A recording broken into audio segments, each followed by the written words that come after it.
Hello everyone, आप सभी का स्वागत है आपके अपने यूट्यूब चैनल तैयारी सक्सेस की में। दोस्तों, इस वीडियो में हम लोग जो सीरीज़ को स्टार्ट किए थे उस सीरीज़ को आगे बढ़ाते हुए आज हम लोग पार्ट 3 को देखेंगे। दोस्तों, इस सीरीज़ में हम लोग क्या देख रहे हैं वो भी बता देता हूं। हम लोग थर्ड सेमेस्टर के लिए जो SEC जो जीके और करंट अफेयर्स का सिलेबस है उसको कवर कर रहे हैं। ठीक है, तो इस सीरीज में हम लोग आज का ये तीसरा वीडियो है जिसमें हम लोग कवर करेंगे भारत के राष्ट्रीय प्रतीक। दोस्तों, ये एग्जाम के लिए बहुत बहुत बहुत इंपॉर्टेंट है और प्रत्येक भारतीय नागरिक को ये जानना बहुत ही ज़्यादा जरूरी है। ठीक है, क्योंकि आज बहुत ही इंटरेस्टिंग टॉपिक हम लोग पढ़ेंगे। ठीक है दोस्तों, इसमें किस तरह का सवाल आता है वो भी मैं बताऊंगा, एकदम पूरा बेसिक से बताऊंगा। आपको टेंशन लेने की कोई ज़रूरत नहीं है। ठीक है दोस्तों, इसमें हम लोग फर्स्ट टॉपिक को कवर करेंगे। फर्स्ट टॉपिक आपके एग्जाम के लिए इंपॉर्टेंट है दोस्तों, ध्यान रखिएगा। फर्स्ट टॉपिक है भारत के राष्ट्रीय ध्वज। तो आप सभी जानते हैं कि भारत का राष्ट्रीय ध्वज होता है तिरंगा। ठीक है दोस्तों, बात आती है कि तिरंगा को भारत के झंडा के रूप में कब अपनाया गया था। तो 22 जुलाई 1947 को, याद रखिएगा, बहुत बहुत इंपॉर्टेंट है। और किसके द्वारा अपनाया गया था? तो संविधान सभा के द्वारा अपनाया गया था। याद रखिएगा, बहुत बहुत इंपॉर्टेंट है दोस्तों। फिर हम लोग देखते हैं कि झंडे में 3 गो रंग होता है हम लोग का, होता है केसरी, सफ़ेद और हरा रंग। ठीक है, तीनों ऐसे बना रहता है। ठीक है, और बीच में एक होता है हम लोग का अशोक चक्र। ठीक है, उसके बारे में भी हम लोग देखेंगे। दोस्तों, बात करें झंडे की मेजरमेंट की, तो झंडा मतलब जैसे भी हम लोग नहीं बना सकते हैं, झंडा का एक फिक्स्ड मेजरमेंट है। तो कभी सवाल इससे भी पूछा जाता है। ठीक है, तो झंडे का जो आपका चौड़ाई होगा वो 2 अनुपात में और लंबाई होता है आपका 3 अनुपात में। ठीक है, चौड़ाई 2 अनुपात में, लंबाई 3 अनुपात में। अगर आप 20 लेंगे सेंटीमीटर चौड़ाई तो आपको 30 सेंटीमीटर लेना होगा लंबाई, उस हिसाब से। ठीक है, याद रखना है आपको। फिर दोस्तों, हम लोग देखते हैं कि भारत के झंडे में बीच में एक चक्र जैसा होता है, वो क्या है? तो दोस्तों, वो क्या है? एक नीली रंग का चक्र बना होता है जिसमें 24 गो तिल्लियां होती है। ऐसे करके 24 गो तिल्लियां होती है। आप लोग अगर नहीं गिने हैं तो एक बार गिन सकते हैं। ठीक है, तो वो कहाँ से लिया गया है? ये जो चिन्ह है ये आपका लिया गया है सारनाथ से। ठीक है, और सारनाथ में के कहाँ से? सारनाथ के अशोका स्तंभ से लिया गया है। तो इसमें आपको मोटा मोटी याद क्या रखना है, मैं एक बार पूरा रिवीजन करवा देता हूँ। दोस्तों, पहले हम लोग क्या पढ़े? पहले पढ़े हम लोग भारत के राष्ट्रीय ध्वज क्या है? तिरंगा। कब अपनाया गया था? 20 जुलाई 1947 को। किसके द्वारा अपनाया गया? संविधान सभा के द्वारा। कितने रंग होते हैं? 3 रंग होते हैं, केसरी, सफ़ेद और हरा। इसका क्या फिक्स्ड अनुपात है? उसका बनाने का मेजरमेंट क्या है? तो 2:3 के अनुपात में बनाया जाता है। उसमें बीच में एक नीली रंग का चक्री होता है जिसमें 24 गो तिलियां होती है। वो लिया कहाँ गया से? सारनाथ से लिया गया है। सारनाथ दोस्तों कहाँ पर है? यूपी में। ठीक है, सारनाथ यूपी में है। और ये कहाँ पर है?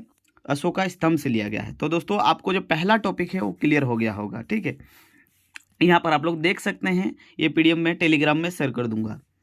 दोस्तों, वीडियो को लाइक कर दीजिए, वीडियो को शेयर कर दीजिए, और अभी तक चैनल को सब्सक्राइब नहीं किया है तो चैनल को सब्सक्राइब भी कर लीजिए। उसके बाद दोस्तों, हम लोग का नेक्स्ट जो टॉपिक आता है वो है भारत के राष्ट्रीय चिन्ह।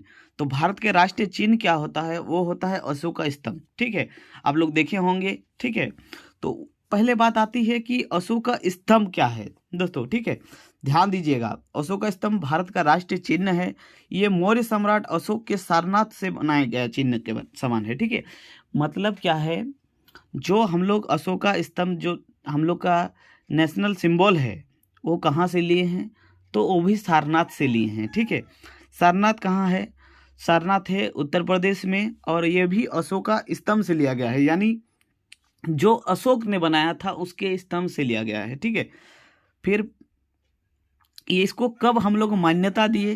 तो 26 जनवरी 1950 को अशोका स्तंभ को भारत के राष्ट्रीय चिन्ह के रूप में मान्यता दिए। और उसी में दोस्तों नीचे में रहता है लिखा हुआ सत्य में जयते। इसका मतलब क्या होता है दोस्तों? सत्य में जयते मतलब क्या होता है?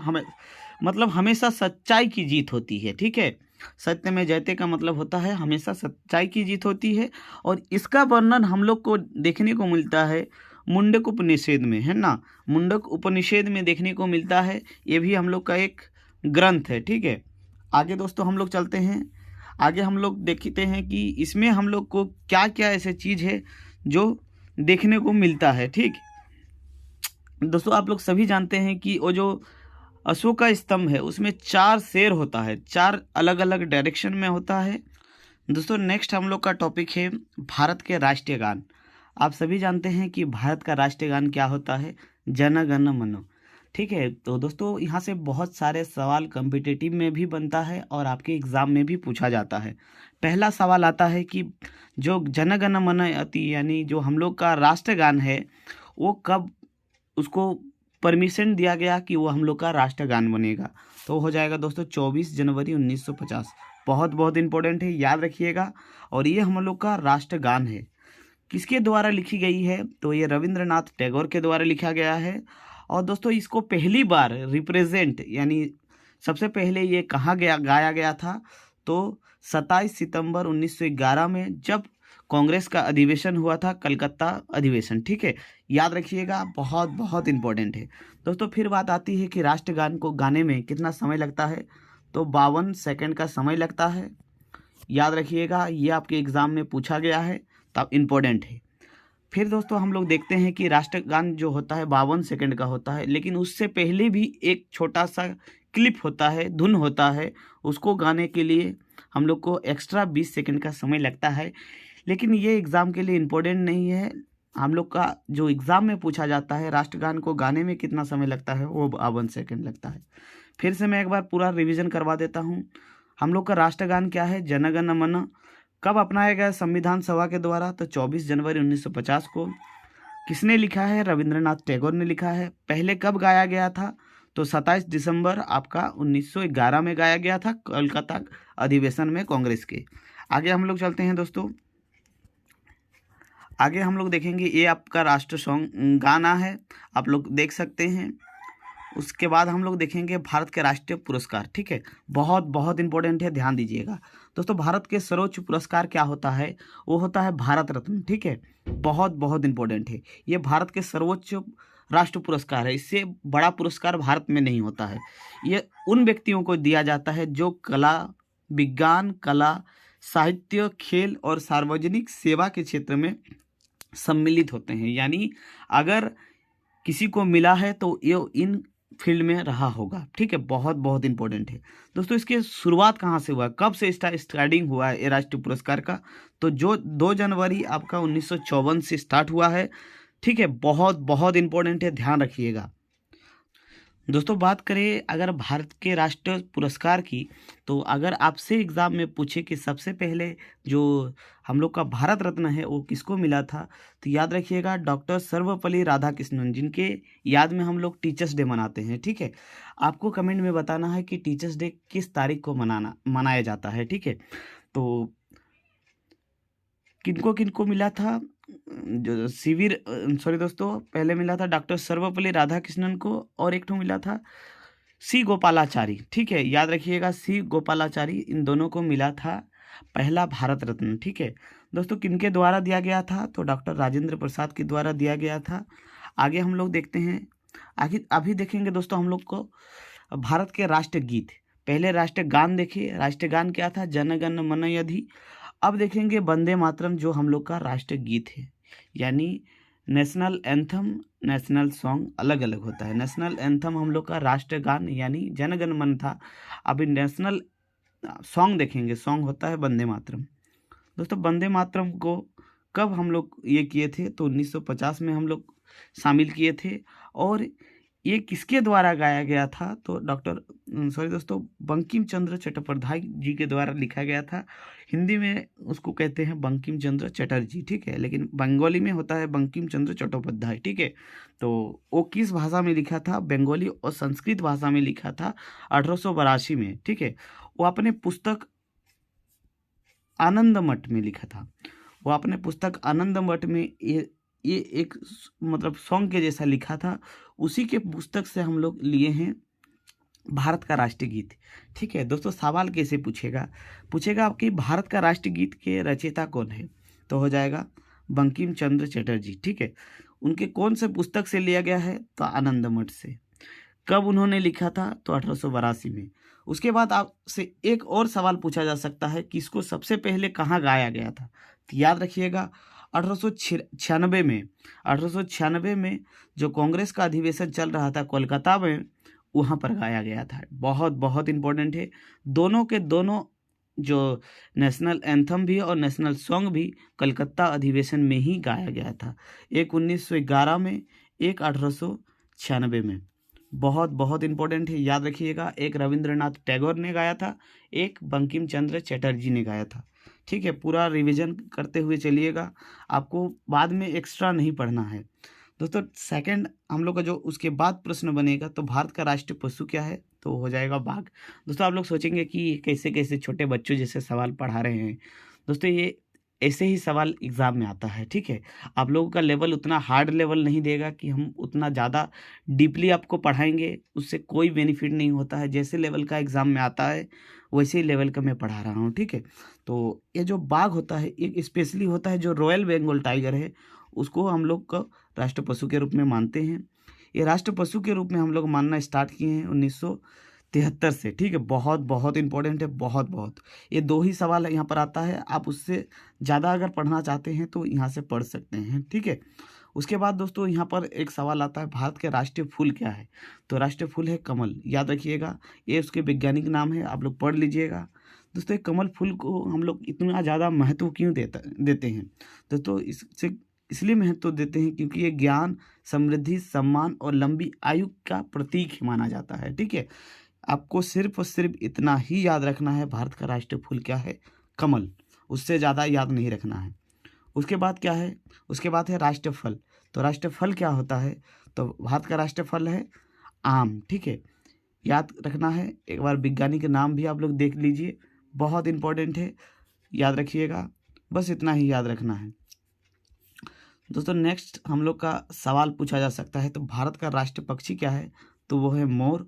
को 1972 में इसको अपनाया गया था, उनका संरक्षण किया गया था। याद रखिएगा, बस इतना ही याद रखना है, छोटा छोटा टॉपिक है। उसके बाद आपसे सवाल भी पूछा जा सकता है कि भारत का राष्ट्रीय खेल क्या है, तो हो जाएगा हॉकी। ठीक है, तो हॉकी पहले से ही हम लोग का राष्ट्रीय खेल नहीं है, कोई संविधान में वर्णन नहीं है। ठीक है, लेकिन जब हम लोग ओलंपिक में लगातार 6 गोल्ड मेडल जीते तो भारत का राष्ट्रीय खेल के रूप में हॉकी जाना जाने लगा। ठीक है, आगे देखते हैं हम लोग।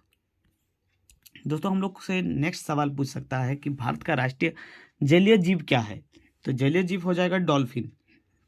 वो भी कौन सा डॉल्फिन, तो गैंगटिक डॉल्फिन जो गंगा नदी में पाई जाती है वो होता है हम लोग का राष्ट्रीय जलीय जीव। ठीक है, बहुत बहुत इंपॉर्टेंट है। दोस्तों जो डॉल्फिन होता है वो सिंध नदी में, यानी सिंधु नदी में और गंगा नदी में पाई जाती है। याद रखिएगा, ये भी कहीं ना कहीं आपसे पूछ सकता है एग्ज़ाम में। दोस्तों नेक्स्ट सवाल है, भारत का राष्ट्रीय वृक्ष क्या है, तो भारत का राष्ट्रीय वृक्ष होता है बरगद, और जिसे हम लोग वड वृक्ष के नाम से भी जाना जाता है। ठीक है, ये भारत का राष्ट्रीय पेड़ के रूप में जाना जाता है, याद रखिएगा। ठीक है, इतना ही आपसे पूछा जा सकता है क्योंकि ये धार्मिक मान्यता है। उसके बाद दोस्तों एक सवाल आता है, बहुत बहुत इम्पोर्टेंट है, भारत का राष्ट्रीय मुद्रा क्या है, रुपया। दोस्तों मैं यहाँ पर आपको एक और काम दूंगा, आपको क्या करना है, कमेंट बॉक्स में बताना है कि रुपया और किस किस देश की करेंसी है। याद रखिएगा, ये इम्पोर्टेंट है, तो आप लोग कमेंट में लिखने का कोशिश कीजिए, और अगर आपको पता है तो लिखिए, अगर नहीं पता है तो उसको भी पढ़ने का कोशिश कीजिए। ठीक है, तो इसको कब अपनाया गया, पहले दोस्तों हम लोग का रुपया का साइन अलग था, है ना, लेकिन अभी आप लोग देखेंगे होंगे कि हम लोग का रुपया का साइन बदल गया है। ये जो साइन है ये इंग्लिश के वर्ड रोमन जो ये लिपि है उससे लिया गया है और हिंदी लिपि से लिया गया है। ठीक है, इसको मतलब अभी के ज़माने में जो 15 जुलाई 2010 है उससे स्टार्ट हुआ है, लेकिन उससे पहले ये था। ठीक, समझ में आ गया क्या बोले हम, कि भारत के राष्ट्रीय मुद्रा क्या है, रुपया है। अब लेटेस्ट वाला जो ये चेंज हुआ है, चिन्ह चेंज हुआ है, वो हुआ है आपका 15 जुलाई 2010 से। ठीक है, आगे हम लोग चलते हैं। उसके बाद दोस्तों हम लोग देखते हैं एक बहुत ही इंटरेस्टिंग प्रश्न है कि भारत का राष्ट्रीय नदी क्या है, तो भारत का राष्ट्रीय नदी है गंगा नदी। ठीक है, याद रखिएगा, आपसे सवाल में पूछा जा सकता है कि गंगा नदी की लंबाई क्या है, तो 25-25 याद रखिएगा, 25-25 किलोमीटर। ठीक है, 2525 किलोमीटर होता है गंगा नदी की लंबाई। ठीक है, और बाकी आप लोग इसको पढ़ सकते हैं आराम से, एक सवाल यहाँ पर से आपको पूछा जा सकता है कि गंगा नदी निकलती कहाँ से है, तो याद रखिएगा गंगोत्री ग्लेशियर से निकलता है, उत्तराखंड से, ठीक है। और ये भागीरथी और अलकनंदा नदी के मिलने से बनता है गंगा।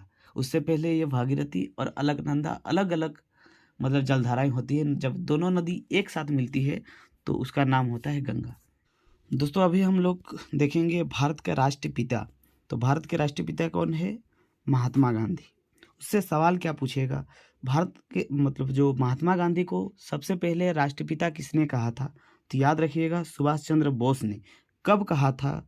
तो 6 जुलाई 1944 को कहा था महात्मा गांधी को भारत के राष्ट्रपिता, और वो भी सिंगापुर से कहे थे, ठीक है। वो अपने देश में नहीं थे, सिंगापुर से मतलब रेडियो में से संबोधन कर रहे थे, ठीक है। याद रखिएगा कि राष्ट्रपिता किसने कहा था? तो सुभाष चंद्र बोस ने। और ये भी थोड़ा फैक्ट की बात है कि जब उनका हत्या हो गया था महात्मा गांधी जी के, तो जो हुआ था 30 जून 1948 को, तो उसी टाइम भी सुभाष चंद्र बोस और कई सारे नेता उनको राष्ट्रपिता के रूप में संबोधित किए, ठीक है। आगे हम लोग देखते हैं, आगे हम लोग का है दोस्तों नेशनल हॉलीडे। तो भारत का राष्ट्रीय दिवस कौन सा है, यानी कौन कौन सा छुट्टी वाला दिवस है नेशनल वाला, ठीक है। तो होता है स्वतंत्रता दिवस, गांधी जयंती और गणतंत्र दिवस। दोस्तों ये स्वतंत्रता दिवस मतलब होता है इंडिपेंडेंट डे, और मनाते हैं हम लोग 15 अगस्त को। गांधी जयंती मनाते हैं 2 अक्टूबर को, और ये है गणतंत्र दिवस 26 जनवरी। इन दिन को हम लोग का नेशनल हॉलीडे है, यानी छुट्टी का दिन होता है, और राष्ट्र पर्व के रूप में मनाते हैं, ठीक है। आगे आप लोग देख सकते हैं, ये वाला पूरा एक्सप्लेन किया हुआ है। उससे आगे हम लोग चलते हैं दोस्तों, उससे आगे हैं भारत का राष्ट्रीय लिपि, यानी हम लोग का जो लिपि है वो क्या है? देवनागरी। इंपॉर्टेंट है, याद रखिएगा, बहुत बहुत इंपॉर्टेंट है दोस्तों। ये भारत का जो लिपि है वो देवनागरी है। वो कहाँ से हम लोग को पता चलता है? हम लोग के अनुच्छेद में 343 में हम लोग को दिया गया है कि भारत का जो लिपि है, हिंदी का जो लिपि है वो है देवनागरी, ठीक है। इंपॉर्टेंट है, याद रखिएगा। उससे के बाद हम लोग दोस्तों एक और टॉपिक पे चलते हैं। टॉपिक है भारत का राजकीय भाषा। दोस्तों राज्य भाषा क्या है, मैं आपको पूरा आसान भाषा में समझाता हूँ। तो भारत का राजभाषा क्या है? हिंदी।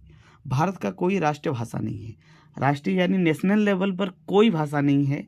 हम लोग का जो नेशनल लेवल पर काम होता है वो सिर्फ अंग्रेजी से ही होता है, ठीक है। हिंदी तो दूसरे देश के साथ उतना हिंदी से वार्तालाप तो नहीं हो सकता है, लेकिन हम लोग का जो राजभाषा है, हम लोग का जो यह होता है, सब हिंदी से ही होता है। लेकिन कितना सच्चाई है आप लोग सभी जानते हैं। राजभाषा है हिंदी, लेकिन हिंदी अगर कोई बोलता है तो उसको हीन भावना के नज़र से आजकल देखा जाता है, ठीक। क्योंकि अभी सब जगह ऑफिशियल लैंग्वेज अंग्रेजी ही हो गया है। हिंदी क्या है? एक राजभाषा है। तो इसका वर्णन कहाँ से मिलता है हम लोग को? भारत के अनुच्छेद 343 से मिलता है।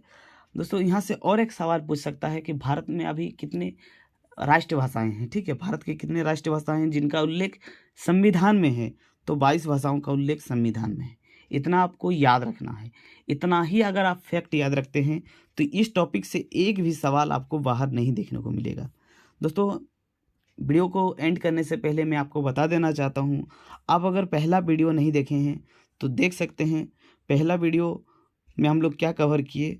तो पहला वीडियो में हम लोग कवर किए प्रमुख पुस्तक और उनके लेखक। दूसरा वीडियो में हम लोग किए ललित कला, शास्त्रीय जो लोक नृत्य होता है वो सब कवर किए, ठीक। और हम लोग इसके सिलेबस भी बता दिए हैं कि सिलेबस में क्या है, इसका एग्ज़ाम पैटर्न क्या है, क्या बुक्स फॉलो करना है, ठीक। तो ये सब आप लोग वीडियो देख सकते हैं। इसका जो लिंक है मैं डिस्क्रिप्शन में दे दूँगा। और इस वीडियो को दोस्तों एक बार शेयर ज़रूर कर देना है, ठीक है। तो एक बार शेयर ज़रूर कर दीजिए, और वीडियो को अच्छा लगा है तो आपको एक लाइक ज़रूर कर दीजिए। मिलते हैं नेक्स्ट वीडियो में, तब तक के लिए जय हिंद।